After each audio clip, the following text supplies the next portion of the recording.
সুপ্রিয় দর্শক মণ্ডলী, আসসালামু আলাইকুম। সবাই কেমন আছেন? আশা করতেছি ভালো আছেন। আমি মরিশাস প্রবাসী।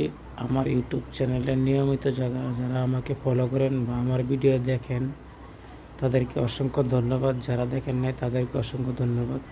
তো মরিশাসের একটা সুখবর আছে। তো সুখবরটা শোনার আগে অবশ্যই আমার চ্যানেলটাকে সাবস্ক্রাইব করে রাখবেন। এরকম নিত্য নতুন ভিডিও পাওয়ার জন্য আমি অনেক দিন পর মরিশাসের ভিডিও নিয়ে আসছি। তো সেটা কী সুখবর অনেকেই জানেন, অনেকেই জানেন না। যারা জানেন না তাদের জন্য আসলে এই ভিডিওটা অনেক গুরুত্বপূর্ণ হতে চলেছে। দীর্ঘদিন যাবৎ যারা মরিশাসে যাওয়ার জন্য আগ্রহী ছিলেন, যাইতে পারেন নাই এবং পাসপোর্ট দিয়ে রাখছিলেন, টাকা পয়সা দিয়ে রাখছেন, দালালে মাইরে দিয়েছে এবং পাসপোর্ট বই দেয় নাই, তো তাদের জন্য সুখবর নিয়ে আসলো মরিশাস গভর্নমেন্ট। তো মরিশাস গভর্নমেন্ট পার্লামেন্টে যারা নাকি শিল্প কারখানার মালিক আছেন তারা মরিশাস পার্লামেন্টে প্রস্তাব রাখছেন যে আমরা বাংলাদেশের শ্রমিক চাই। বাংলাদেশের শ্রমিক ছাড়া আমাদের শিল্প কারখানা চালাতে অনেকটা বেগ পেতে হয়। কারণ হচ্ছে বাংলাদেশের শ্রমিক যেভাবে কাজ করে অন্য দেশের শ্রমিক কিন্তু এভাবে কাজ করে না। তো ইতিমধ্যে আপনারা নিউজগুলা অনেক সাইডে জানতে পারছেন, অনেক ইউটিউবে জানতে পারছেন, অনেক আপনার নিউজও পাইছেন। তো ইতিমধ্যে আপনারা দেখতে পারতেছেন আমার এই স্ক্রিনে একটা আপনার নিউজ পেপার, ঠিক আছে। এই পেপারটা আপনারা আমি বাংলা করে আপনাদের মাঝে তুলে ধরলাম। কি বলছে আপনারা ইতিমধ্যে হয়তো বা দেখতে পারতেছেন। তো এই ধরনের ভিডিও পেতে হলে আমার চ্যানেলটাকে ফলো করে রাখতে হবে। তো আশা করা যায় মরিশাসে খুব দ্রুত আমাদের বাংলাদেশের জন্য ভিসা চালু হতে যাচ্ছে। তো এখন কিন্তু ভিসা যে চালু হবে, ভিসা কিন্তু অনেকটাই পরিবর্তন হতে যাচ্ছে। আগের মতো হয়তো বা ভিসা নাও হতে পারে এবং ভিসাতে এখন শোনা যাচ্ছে নাকি কিউআর কোড বসানো থাকবে।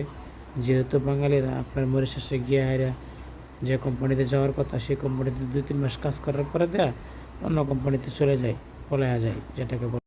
বন্ধুরা অনেকেই জানেন যে আমি বাংলাদেশে আছি, বেশ কিছুদিন যাবৎ আমি বাংলাদেশে আসছি, বিয়ে শাদী করছি। তো আমি মরিশাসে যাব।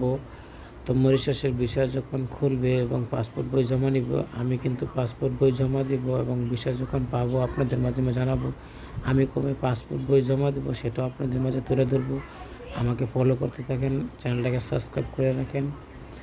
তো আর কি ধরনের লোকজন মরিশাসে নিবে, তো প্রথমে হচ্ছে আপনি দেখেন, প্রথমে বলা হচ্ছে যে বেকারিতে যারা দক্ষ কারিগর আছেন তাদেরকে নিয়োগ দেওয়া হবে এবং টেক্সটাইল বলতে আপনার গার্মেন্টস শিল্প কারখানায় যারা দক্ষ অপারেটর তাদেরকে নিয়োগ দেওয়া হবে। তারপরে হচ্ছে অন্য সাইডের টুকটাক কিছু নিয়োগ দেবে, কিন্তু গার্মেন্টস আর হচ্ছে বেকারিটা মরিশাসের অনেক গুরুত্বপূর্ণ ভূমিকা রাখে তারা এই কর্মস্থলে।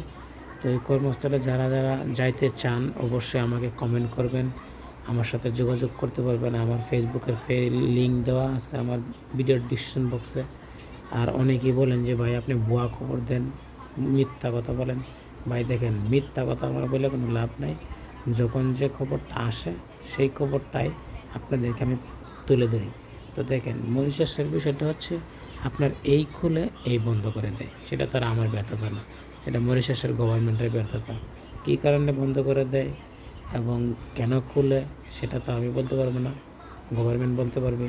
তবে আমি বলতে পারবো আমরা যারা বাংলাদেশে আসি তারা বেশি টাকার লোভে কোম্পানি থেকে পলাইয়া যায়। সেই কারণে অনেক কোম্পানি কিন্তু গভর্নমেন্টের কাছে রিপোর্ট দিছে যে বাংলাদেশি শ্রমিক আনার পরে কোম্পানি থেকে পলাইয়া যায়। বন্ধুরা মরিশাসে যদি এখন যেতে পারেন আল্লাহ করে, তাহলে কিন্তু আপনার ভালো অঙ্কের একটা টাকা পাইবেন। অবশ্যই কোনো দালালের চক্করে পড়বেন না, সরাসরি এজেন্ট ধরবেন বা ভালো দালাল ধরবেন, ধরে টাকা পয়সা জমা দেবেন মরিশাসে যাওয়ার জন্য। তো ভিডিওটা বেশি বড় করবো না, ভিডিওটা এখানেই শেষ করে দিব। ভিডিওটা অবশ্যই ভালো লাগলে লাইক কমেন্ট শেয়ার করবেন, অন্যদিকে দেখার সুযোগ করবেন। সবাই ভালো থাকবেন, সুস্থ থাকবেন। আল্লাহ হাফেজ।